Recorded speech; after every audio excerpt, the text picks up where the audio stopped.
The music stopped the moment the billionaire lifted his hand. It wasn't loud, it wasn't dramatic, but it was absolute. Conversations died in mid-breath. Laughter faded into uneasy silence, and every guest instinctively turned toward the direction of his gaze. Near the doorway stood the dark-skinned cleaner, holding a trash bag, frozen as if she had stepped into a moment that did not belong to her. The billionaire didn't raise his voice. He didn't look angry. He simply pointed and said, with calm certainty, "Call the police. She stole my wife's necklace." In that instant, a single sentence erased her identity and replaced it with an accusation.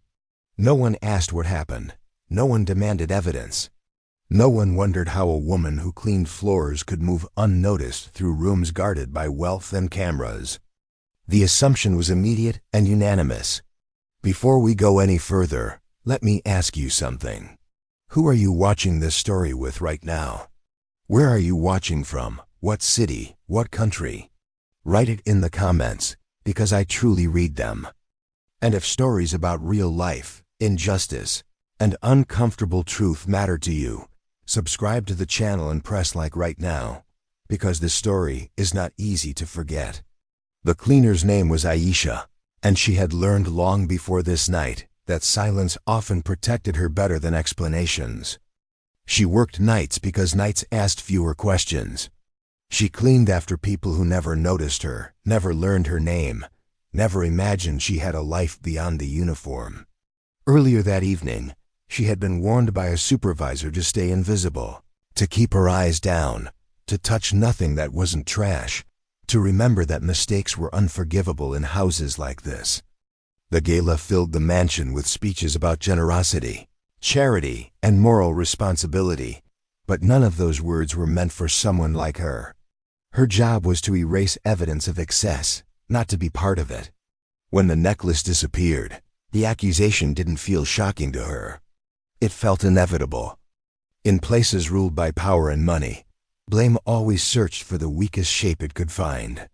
Security moved quickly, blocking her path before she even understood what was happening. Her bag was taken and searched slowly, deliberately, in front of dozens of guests whose eyes carried curiosity rather than concern. Nothing was found, no jewelry, no chain, no clasp. Just cleaning supplies and personal items that suddenly looked suspicious simply because they belonged to her. A few guests shifted uncomfortably, but no one spoke up. The billionaire didn't hesitate. He said she was the only one near the bedroom. He said experience taught him that thieves rarely looked like criminals. He said he trusted his instincts more than technology. When Aisha finally found her voice, it came out quiet but steady. She asked them to check the cameras. She reminded them that cameras watched every hallway, every door, every corner. The response was immediate and dismissive. "I don't need cameras to know who steals." In that sentence, the truth stopped mattering. The police were called, and time slowed into something heavy and suffocating.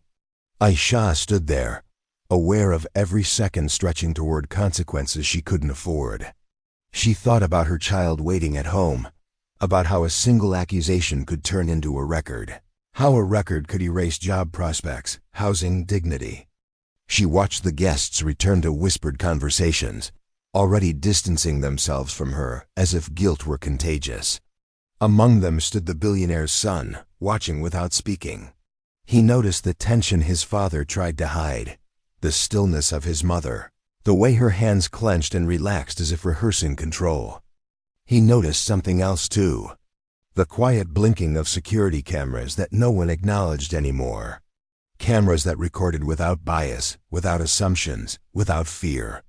While adults argued about inconvenience, embarrassment, and image, the truth was already saved, waiting patiently for someone brave enough to look at it. While the guests waited for the police, pretending to sip drinks and check phones, the billionaire's son felt something tighten inside him. He had grown up surrounded by wealth, control, and silence, but that night something felt different. The accusation sounded too easy, too convenient, as if the conclusion had been decided long before the question was asked. He excused himself quietly and moved to the part of the house no one cared about anymore, the security room that existed more as a symbol than a tool. Cameras were supposed to protect property, not people, and most of the time they were ignored. He accessed the footage without knowing what he wanted to prove, only knowing that truth, whatever it was, deserved to be seen. The timeline unfolded calmly, without drama. Hours earlier, during a private moment hidden from guests, the necklace had not been stolen by a stranger. It had been removed by the person who claimed to own it.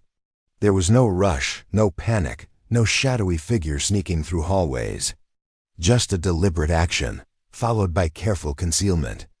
An argument followed, quiet and controlled, the kind that never left marks but changed everything underneath. The plan had been simple, almost elegant: hide the necklace. Let suspicion grow. Use the accusation later, when it served a purpose. What no one expected was how quickly blame would fall, and how easily it would land on someone powerless. When the video was sent to the billionaire's phone, the reaction was not shock. It was calculation. He watched the footage once, then again, his face unreadable. The police arrived moments later, stepping into a room thick with tension instead of celebration. The accusation collapsed instantly, but accountability did not replace it. Aisha was cleared in words only, released without dignity, without acknowledgement of the harm already done. No apology followed, no correction was made publicly. Instead, the billionaire made a choice that protected what mattered most to him. He terminated her employment immediately, framing it as a necessary step to avoid further complications. In his world, truth could be inconvenient, but reputation was sacred. Aisha left the mansion carrying something heavier than anger. She carried the understanding of how close she had come to losing everything because someone else needed control. Days passed, and the house returned to its polished silence, but the story did not stay contained. The cameras that had been dismissed did not forget.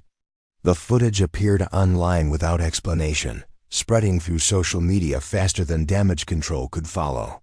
People watched the accusation unfold, the bag search, the refusal to check evidence, and the truth that had been ignored when it mattered most. Public outrage grew, sponsors withdrew. Business partners questioned loyalty, interviews were scheduled. Statements were released. The billionaire stood before microphones, not to apologize to the woman he accused, but to reassure the public that his values remained intact. Compensation was offered quietly, generously, as if money could compress humiliation into a number. Aisha refused it. Not because she didn't need it, but because acceptance would have meant agreement that her suffering was a transaction. Her refusal became the most powerful statement of all. There was no dramatic revenge, no courtroom victory, no sudden rise from obscurity. There was only exposure. The realization that power often speaks with confidence, even when it lies, and that truth doesn't always arrive loudly, but it always arrives eventually when it has witnesses.